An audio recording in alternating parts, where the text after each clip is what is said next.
If you are a history buff or folk song aficionado, you probably know the name of Stephen Foster, who wrote such memorable songs like Oh Susanna, Camptown Races, Swanee River, My Old Kentucky Home, Jeannie with the Light Brown Hair, and Beautiful Dreamer. And a college dropout from Washington Jefferson College, the alma mater of the first African-American House Majority Whip, Reverend William Gray III. He decided to create his own destiny as a songwriter of parlor music and for minstrel shows, and is also remembered for this theme song from Ossie Davis's Pearly Victorious, also titled Gone Are the Days, the title used in the movie production that featured a young Alan Alda. But most of the historical records regarding Stephen Foster have been lost to history because he exercised meticulous diligence to ensure that he never wrote anything about himself. And his brother took additional care to ensure that anything negative that was ever written about the family was deleted.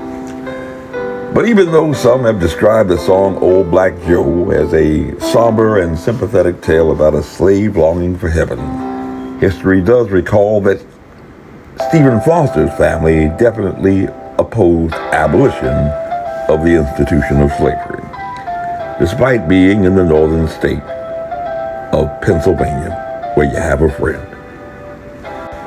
And one modern-day Old Black Joe who can tell you evidently what it really means to be black, but who don't feel no ways tired, has a civil rights record so complicated that even the Los Angeles Times had to admit that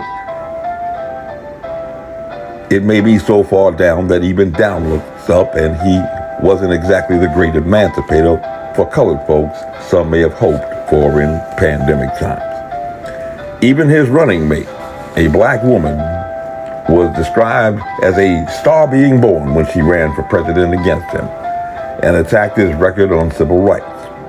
But determined to beat Donald Trump, Biden supporters claim that Joe Biden has been confronted with evolutionary pressures and evolved and is not the same guy he used to be, which is what you always say when you want to apologize to someone, a woman perhaps. And whoever did not know probably knows now that he personally was selected by Senator Strom Thurmond of South Carolina, a former segregationist, who also was claimed to have evolved, for his eulogy in 2003, which was just 5 years before he became the running mate for the first African-American president, Barack Obama, who Bill Clinton, also an involved candidate, who took time away from his political campaign, left New York to go to Arkansas to watch personally the execution of Ricky Ray Rector, a lobotomized man who was so out of sorts that he asked for the piece of pie, pecan pie, to be saved for him when he got back from being executed. Bill Clinton said that Barack Obama wasn't even good enough to carry Hillary's bags. In 1996, Biden was one of 32 Senate Democrats to vote for the Defense of Marriage Act, which defined marriage as a union between a man and a woman. But now supporters of Biden say he is not the same old Joe he used to be, and now supports gay pride. Even Anita Hill, a black woman brought before his Judiciary Committee, told Elle magazine that she has a running joke in her household every time a doorbell rings unexpectedly, that it must be Joe Biden coming back to apologize. Baby, won't you forgive me?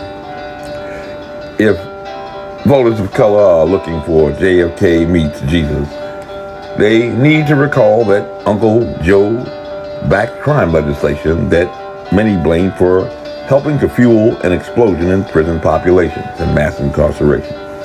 He supported a crime bill that made a legal distinction for standards in punishing powdered cocaine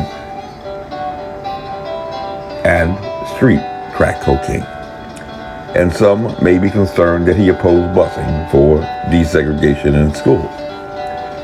And as a senator from Delaware, he supported big banks in the credit card industry, which you might want to think about if you are currently unemployed, can't pay that bill, or found your car gone having been repossessed during that time when you did not have a paycheck.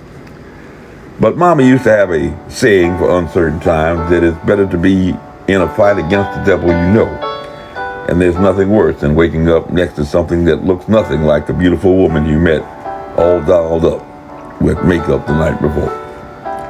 But I ain't your mama. My name is Major Mike Webb, and I am running for U.S. Congress. With liberty, honor, and excellence, by God, we shall make America great again. Honest.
This advertisement was authorized by Mike Webb.